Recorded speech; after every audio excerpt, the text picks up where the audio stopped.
May 10, 1940. For 35 a.m. near Sedan, northeastern France. Dawn has not arrived yet.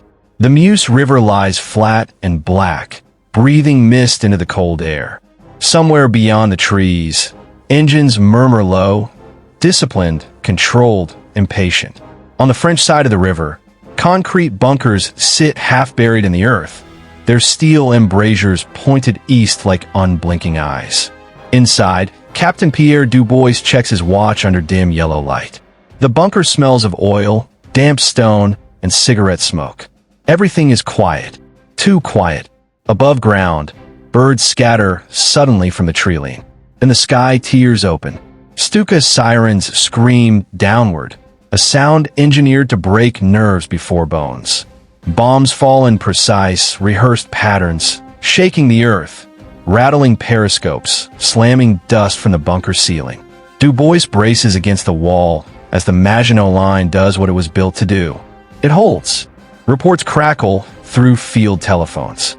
No briches, no frontal assault, no German infantry in sight. Across France, generals sit deep underground, surrounded by maps thick with blue lines and red arrows.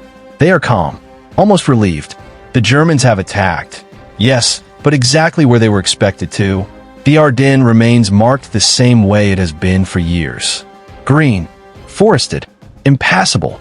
German armor, they said, could never move through those narrow roads and steep valleys. Not in force, not quickly, not with fuel, artillery, and supply columns. And so the best French divisions are still moving north, racing toward Belgium, chasing a war that is no longer there. Because while bombs fall harmlessly against reinforced concrete, far to the southeast, beyond doctrine and assumption, something else is happening. Something no one inside these bunkers can hear. Steel tracks grinding through forest roads, columns stretching for miles, and a man named Heinz Guderian watching the clock. The Maginot Line is doing its job perfectly, which is exactly why France is about to lose the war. May 10th, 1940, 7:20 a.m. The Ardennes Forest, Luxembourg, Belgian frontier. The forest is alive with noise now. Engines snarl and choke in narrow valleys. Steel tracks chew into wet earth. Branches snap and fall as armored columns force their way through roads meant for farm carts, not tanks. Panzer IIIs, Panzer IVs, half-tracks packed with infantry gripping rifles between their knees. This is not a reckless charge. It is a calculated gamble. At the head of the column, General Heinz Guderian stands beside his command vehicle, leather coat pulled tight, binoculars pressed to his eyes. Traffic jams stretch behind him for nearly 100 miles. One destroyed bridge, one well-placed French air attack, and the entire operation could collapse into chaos. German officers know it. French intelligence knew it too, which is why the French never expected this. The Ardennes have been labeled unsuitable for armored warfare since 1918. Too dense, too slow, too vulnerable. French planners believed tanks would be trapped, bombed, annihilated before ever reaching open ground. But German engineers work fast. Pontoon bridges slide into rivers. Road crews widen forest paths under shouted orders. Fuel trucks inch forward exposed, unprotected, praying Allied aircraft never appear. And still, nothing comes. French reconnaissance flights are scattered. Reports are delayed, misfiled, dismissed. When warnings finally reach headquarters, they sound exaggerated. Impossible. Overstated. Tanks, one officer reportedly scoffs. In the Ardennes, by the afternoon, the German columns are no longer creeping. They are flowing. Villages vanish behind them. Maps become obsolete. Timetables accelerate. Guderian pushes his commanders relentlessly, overriding caution, driving men and machines to the edge of exhaustion. Speed is everything, because once they break free of the forest, there will be no natural barriers left. Only rivers, thinly held defenses, and French units that were never meant to fight armor head-on. By nightfall, the leading panzer divisions are approaching the Meuse River near Sedan. On the far bank, French reservists prepare positions that were never designed to stop a modern armored assault. Their guns are old, their orders unclear. They still believe the Maginot Line is the main battlefield. They have no idea the war is about to arrive at their doorstep. And when it does, it will not come from the front. It will come from behind. May 13th, 1940. 3:40 p.m. Sedan, Meuse River. The river is narrow here. Calm. Deceptively ordinary. French soldiers crouch in shallow trenches overlooking the opposite bank. Rifles resting on sandbags. Eyes fixed on the tree line. They are not elite troops. Many are older reservists. Some have never fired their weapons in combat. Then the sky begins to howl. Stukas dive in waves, black crosses flashing beneath their wings. Bombs slam into French positions with surgical precision, shattering command posts, cutting phone lines, burying officers under collapsing earth. The psychological effect is devastating. Men press their helmets tight, unable to see, unable to hear orders, unable to understand what is happening. This is not a bombardment meant to destroy everything. It is meant to paralyze. Across the river, German assault engineers sprint forward. Rubber boats hit the water. Machine guns open up, stitching the far bank. Smoke blooms, thick and choking, blinding French gunners just as German infantry reaches the shore. Within hours, bridgeheads are established. French artillery attempts to respond, but coordination is gone. Batteries fire blindly or not at all. Messages never arrive. Commanders wait for orders that will never come. By nightfall, pontoon bridges are going up under tracer fire. Steel plates clatter into place. And then, one by one, German tanks begin crossing the Meuse. This is the moment the French high command had believed could never happen. The river line collapses. General Hunt-Seiger's Second Army requests permission to counterattack immediately. The response is delayed, confused, hesitant. Senior commanders still believe this is a diversion, that the real blow will fall elsewhere. Meanwhile, Guderian refuses to slow down. Against orders, against doctrine, he pushes his panzers forward without waiting for infantry or artillery support. Speed will protect them better than caution ever could. By the morning of May 14th, German armor is pouring through the Sedan Gap. And now, with open terrain ahead and no organized resistance in sight, the panzer columns begin to fan out like floodwater. France has not been breached. It has been unsealed. May 15th, 1940. Early morning French high command, Vincennes, near Paris. Maps are being redrawn by hand. Thick blue lines, defensive positions, are erased, replaced by frantic pencil marks that never seem to connect. Phones ring unanswered. Messengers run between rooms carrying reports that contradict each other by the hour. The word breakthrough is finally spoken aloud. German armored spearheads are no longer at Sedan. They are beyond it, far beyond it, moving west at a pace unseen in modern war. French units rush to form counterattacks, but they arrive in pieces. Tank battalions without infantry.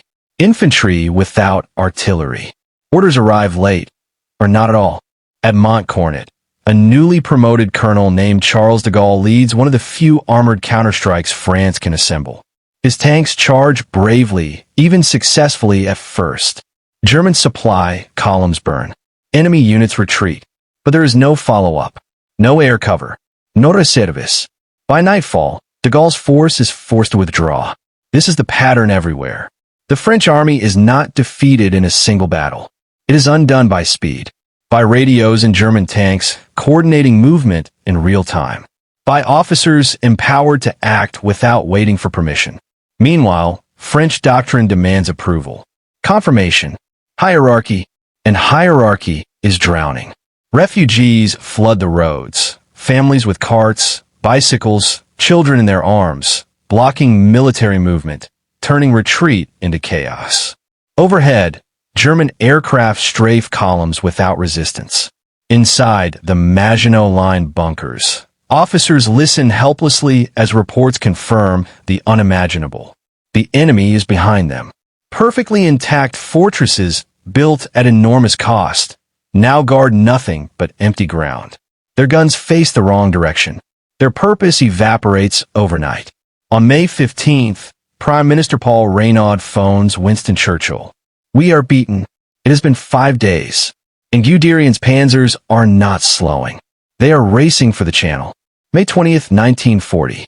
6:30 p.m. Abbeville, northern France. The Somme River glints under a pale evening sky as the first German armored vehicles roll into Abbeville.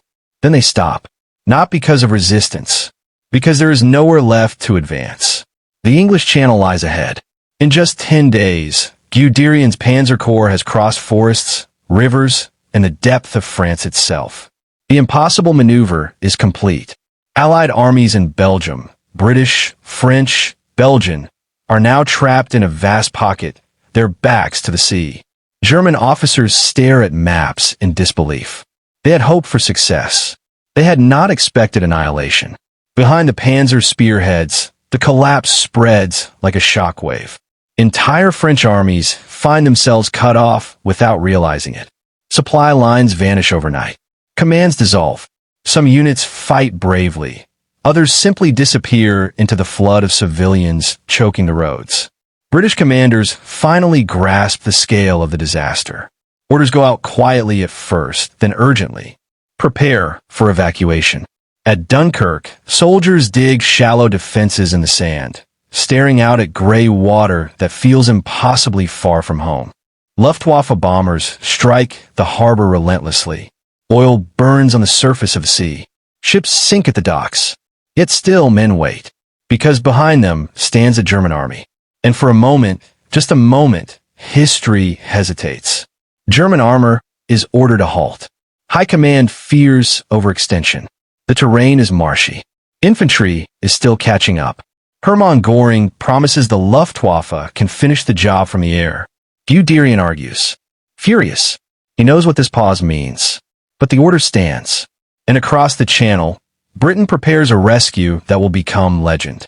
France, however, cannot be saved by evacuation. Its heart has already been pierced. The Maginot Line remains unmoved, undefeated, and utterly irrelevant. June 25th, 1940. Dawn, eastern France, Maginot Line sector. Morning light slides across concrete cupolas that never fired their final shells. Inside the forts, French crews receive the order they never imagined would come. Stand down. Power is cut. Ventilation slows.